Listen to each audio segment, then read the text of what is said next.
in yesterday's protests across the country. As a parent, I feel the deep pain of their loss. No parent should have to bury their child, especially in such circumstances. I cry for our children. I am unable to bear the pain. My children, Kevin and Keith, are of the same generation Z. I want to put myself in the shoes of parents who have lost their young children and appreciate the pain, the anguish, the torment. Innocent young children whose only crime was to air their views in a democratic country. My heartfelt condolences, that of my wife, Pastor Dorcas, my son, Kevin and Keith, to the grieving families. May the Lord give them fortitude, the grace, the strength to bear the pain. We wish quick recovery to those who are injured and those who are admitted in hospital. The loss and destruction of public and private property during the demonstrations is deeply unfortunate. I empathize with the members of Parliament for the traumatic experience in and out of Parliament. I want to urge our young people that they don't have to destroy property to be heard. I want them to know that members of Parliament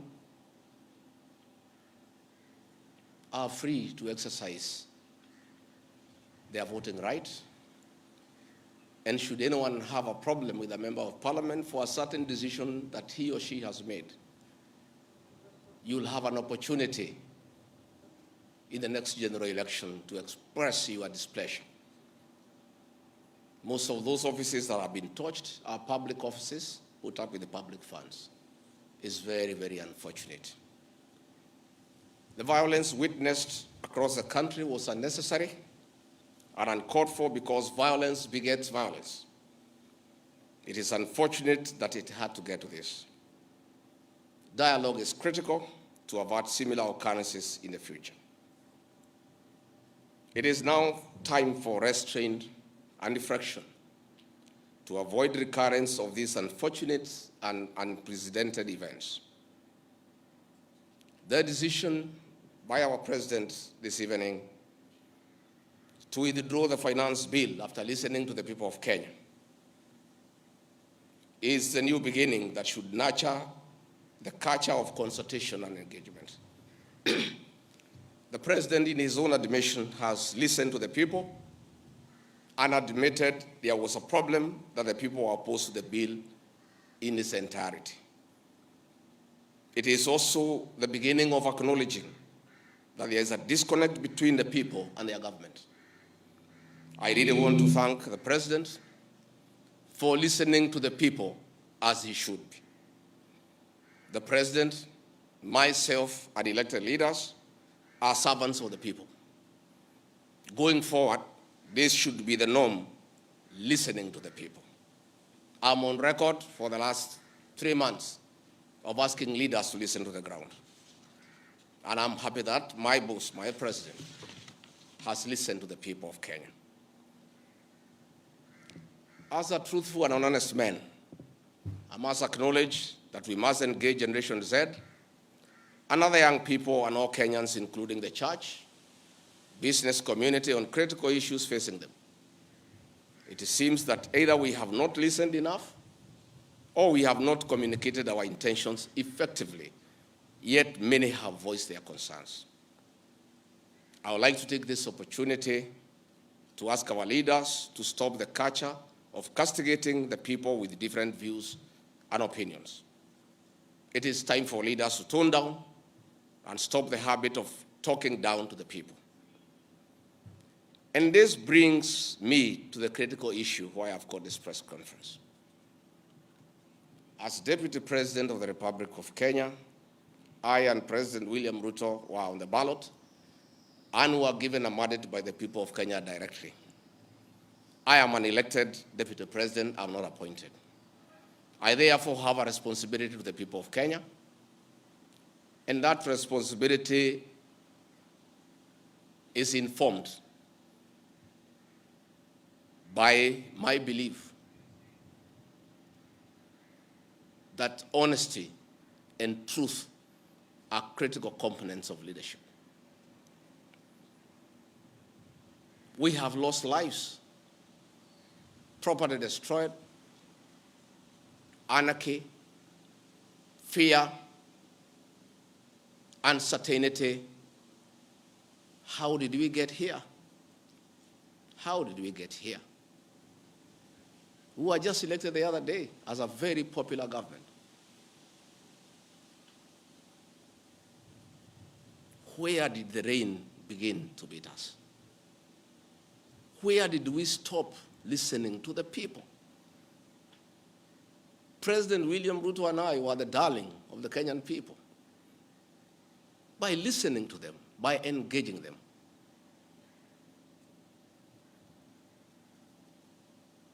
And as a government, we have established institutions to ensure we not only listen to Kenyans, but also genuinely understand their concerns. We invest significant resources in these institutions, particularly the National Intelligence Service, for this purpose. It is clear there has been a failure in the intelligence and advice we are receiving, particularly concerning crucial government policies. The President of the Republic of Kenya today has admitted that it has come to his attention that the people of Kenya did not want anything to do with the Finance Bill 2024.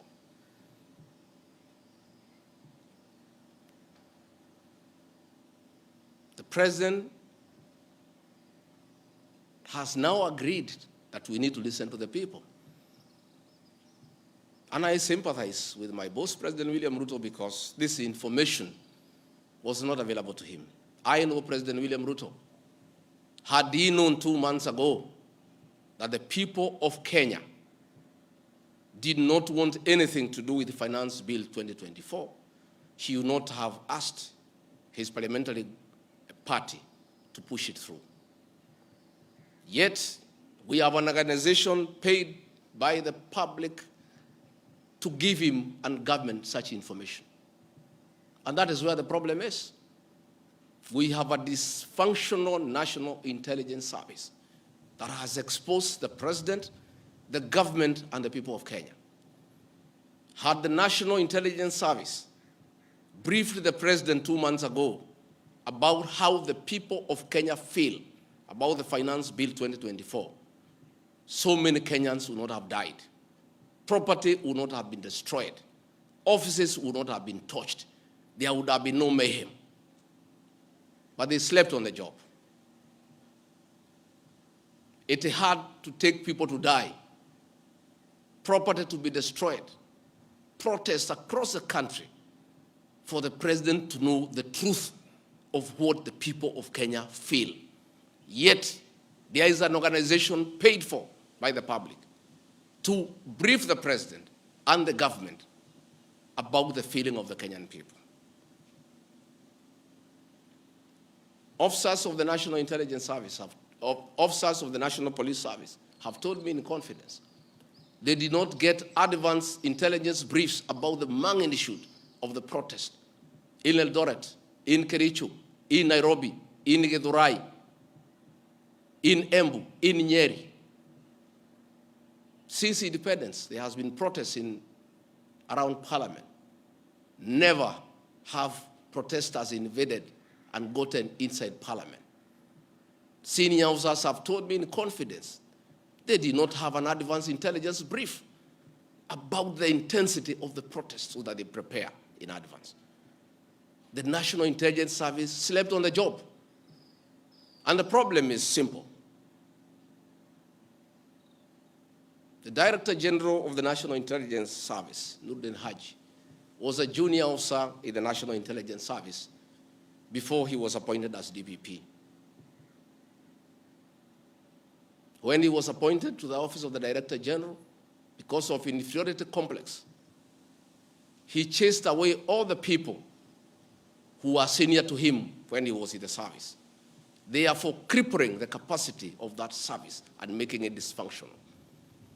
3 directors were chased away and reassigned to desk jobs in ministries across government. 13 assistant directors, men and women with proven track record of intelligence collection and analysis, were removed from the National Intelligence Service, leaving a shell under a clueless Director General who has no capacity to run the organization. And that is why the security sector was caught off guard by the intensity, the anger of the Kenyan people, the agitation of the Kenyan people, the resilience of the Kenyan people. Had Nuruddin Haji done his job, we will not be where we are today. He has no capacity. He is out of the country most of the time on business trips.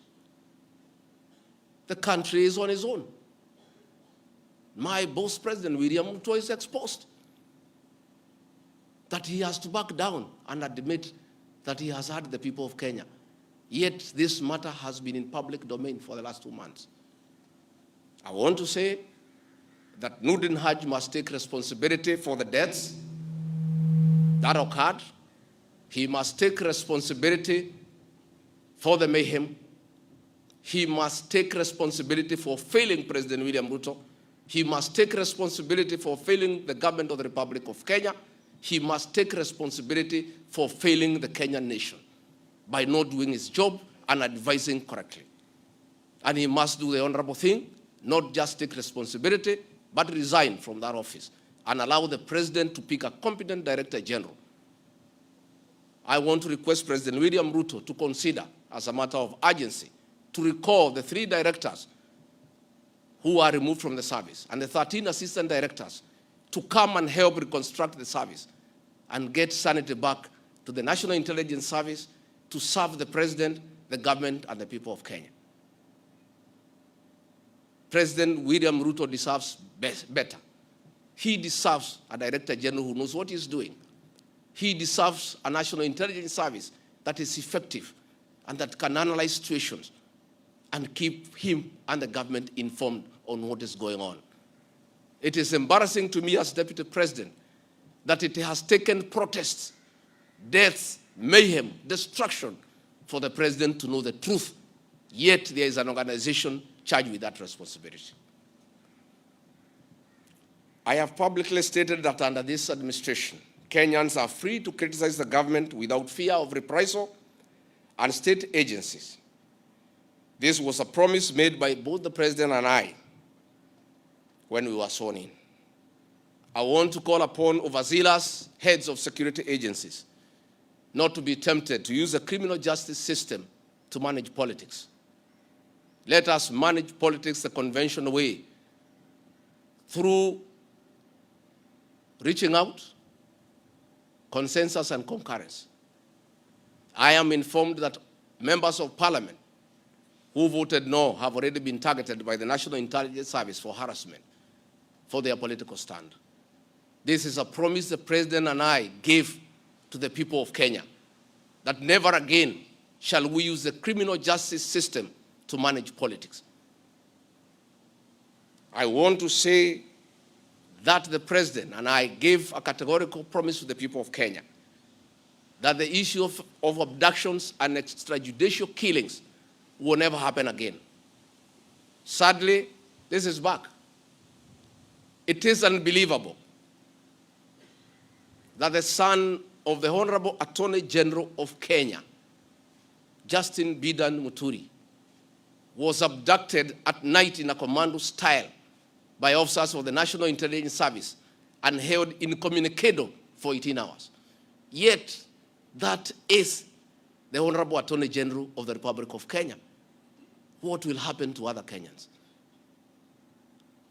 I want to ask our law enforcement agencies to dignify the president and I before the people of Kenya and not backtrack on the promises we made to the people of Kenya, that we shall never again use the criminal justice system to manage politics.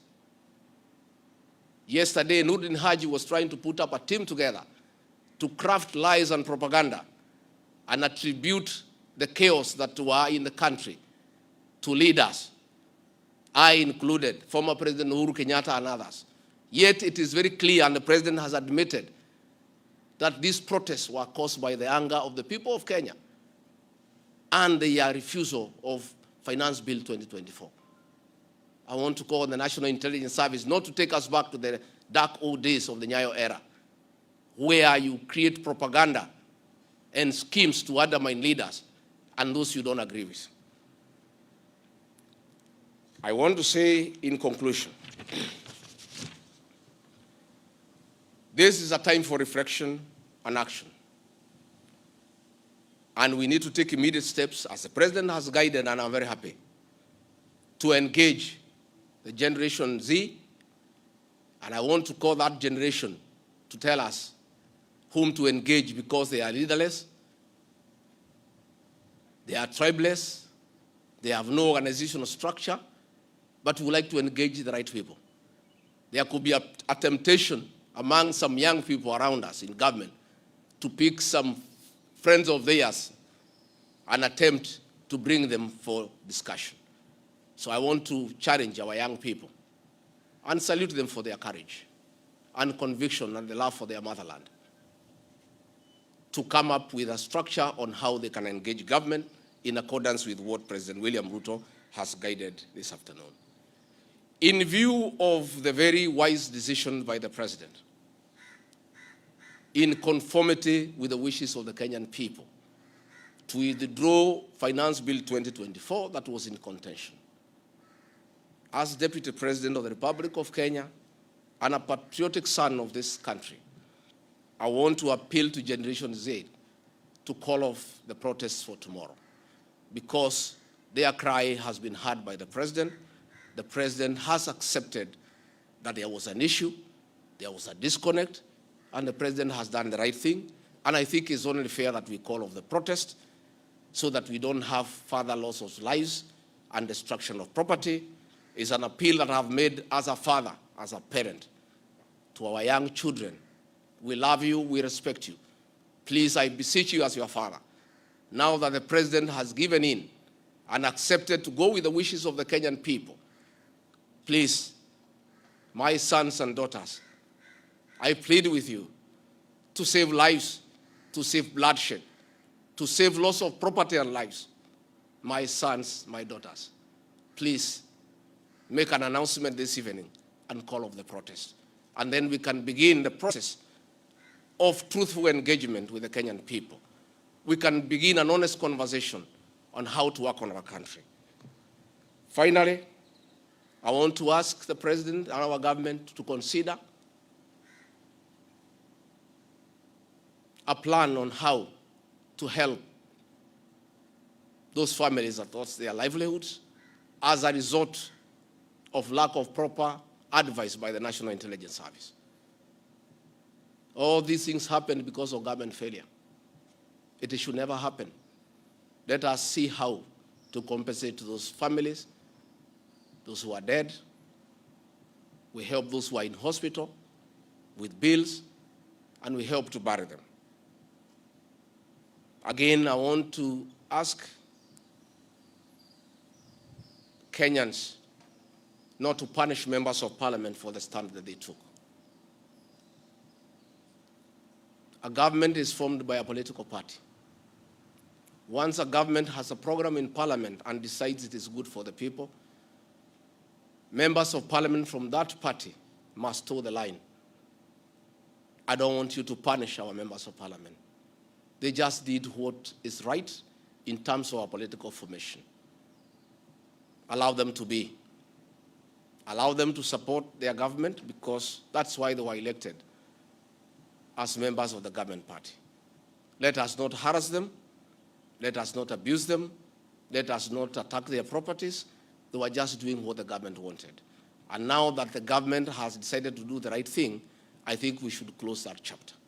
And if you have a problem with your member of parliament over this matter or any other matter, you will have an opportunity at the right time to punish that member of parliament or affirm he or her by re-electing him or her. And if we do that, it will be good for this country.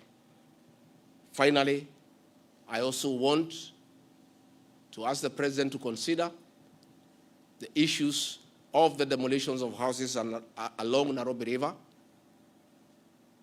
Houses that had approved building plans, built on land with title deed, were demolished, and only a compensation of 10,000 was given, which is unacceptable and unfair.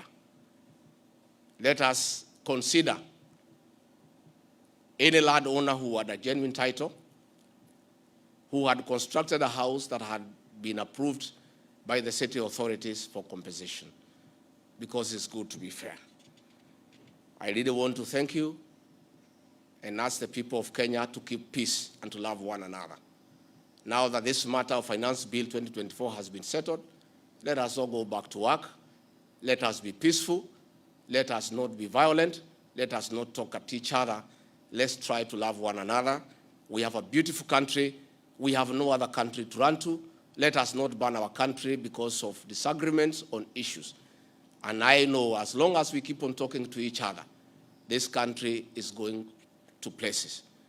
As Deputy President and Principal Assistant to President William Ruto, again, I want to affirm to the people of Kenya that I will continue helping the President to discharge his duties in the management of the affairs of this country. I'll continue giving him proper and sound advice based on honesty and truth, because I'm the only Kenyan who took the Bible in Kasarani and swore before God and before man to advise President William Ruto.